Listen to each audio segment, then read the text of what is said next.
আসসালামু আলাইকুম আমার প্রিয় ভাই ও বোনেরা। আশা করি আল্লাহর রহমতে সকলেই ভালো আছেন। আজকে আমি আপনাদেরকে জানাতে যাচ্ছি মহানবী সাল্লাল্লাহু আলাইহি ওয়াসাল্লামকে যেভাবে স্বাগত জানিয়েছিলেন মদিনাবাসী।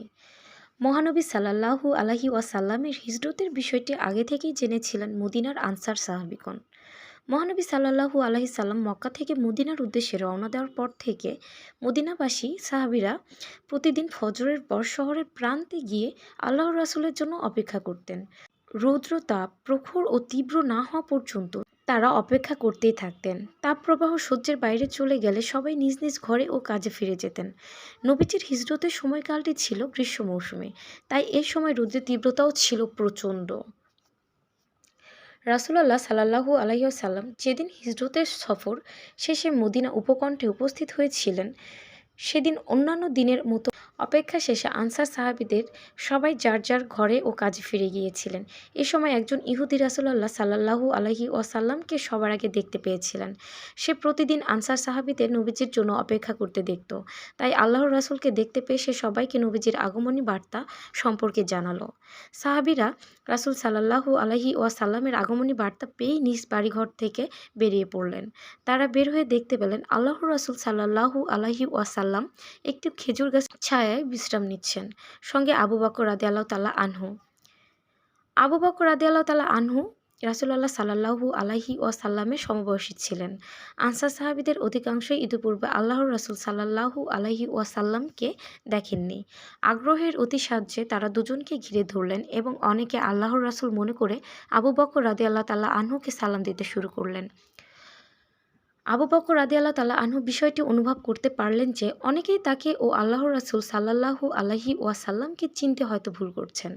তাই তিনি তাদের বিভ্রান্তি দূর করতে রাসূল সাল্লাল্লাহু আলাইহি ওয়াসাল্লামের মাথার উপরে একটি চাদর দিয়ে ঢেকে দিলেন, যাতে আল্লাহর রাসূল সাল্লাল্লাহু আলাইহি ওয়াসাল্লাম গরম থেকে স্বস্তি পান এবং মদিনাবাসীর ভুল ভাঙে ও তারা সহজে রাসূলুল্লাহকে চিনতে পারেন। আবু বকর রাদিয়াল্লাহু তাআলা আনহু এই পদ্ধতি অবলম্বনের ফলে সবার ভুল ভেঙে গেল। এবার তারা আবু বকর রাদিয়াল্লাহু তাআলা আনহু ও রাসূলুল্লাহ সাল্লাল্লাহু আলাইহি ওয়াসাল্লামের মাঝে পার্থক্য বুঝতে পারেন। আল্লাহর রাসূলকে স্বাগত জানানোর এই কাফেলায় অংশ নিয়েছিলেন প্রায় ৫০০ আনসার সাহাবী। তারা অত্যন্ত সম্ভ্রম ও সৌজন্যতার সঙ্গে রাসূল সাল্লাল্লাহু আলাইহি ওয়াসাল্লামকে স্বাগত জানিয়ে বলেছিলেন, হে আল্লাহর রাসূল, আপনি আগমন করুন। এখানে আপনি সব কিছু থেকে নিরাপদ। আপনি যা বলবেন তাই শোনা হবে এবং মানা হবে। আল্লাহর রাসূল সাল্লাল্লাহু আলাইহি ওয়াসাল্লাম সফর সঙ্গীকে নিয়ে এই কাফেলার একেবারে সম্মুখ থেকে রওনা হলেন। রাসূল সাল্লাল্লাহু আলাইহি ওয়াসাল্লামকে স্বাগত জানাতে পুরো মদিনা যেন ভেঙে পড়ল। সবাই তাকে খুশামদেদ জানাতে উদগ্রীব। নারীরা দালান কোঠার ছাদে উঠে এই কাফেলা দেখছিলেন এবং একে অপরকে জিজ্ঞাসা করছিলেন, এর মধ্যে মহানবী সাল্লাল্লাহু আলাইহি ওয়াসাল্লাম কে? মহানবী সাল্লাল্লাহু আলাইহি ওয়াসাল্লামের হিজরতের সময় আনাস রাদিয়াল্লাহু তাআলা আনহু শিশু বয়সে ছিলেন। নবীজির আগমনকে কেন্দ্র করে মদিনাবাসীর এই উচ্ছ্বাস সম্পর্কে তিনি বলেন, যেদিন রাসূলুল্লাহ সাল্লাল্লাহু আলাইহি ওয়াসাল্লাম মদিনায় আগমন করেন আমি সেদিন উপস্থিত ছিলাম। আমি এর চাইতে সুন্দর ও আলোকোজ্জ্বল দিন আর কোনো দিন দেখিনি। এরপর আমি আর কখনো মদিনায় এমন দৃশ্য দেখিনি। মুসনাদে আহমদ ইবনে কাসির। নবীজিকে স্বাগত জানাতে মদিনার পথে ঘাটে চলাচলের রাস্তা, বাড়ির ছাদ, জানালা সব জায়গায় উৎসুক জনতার ভিড় ছিল। সেদিন বৃদ্ধ, যুবক, তরুণ, কিশোর, মনিব, গোলাম সবাই বলে উঠেছিল, আল্লাহু আকবার, আল্লাহু আকবার।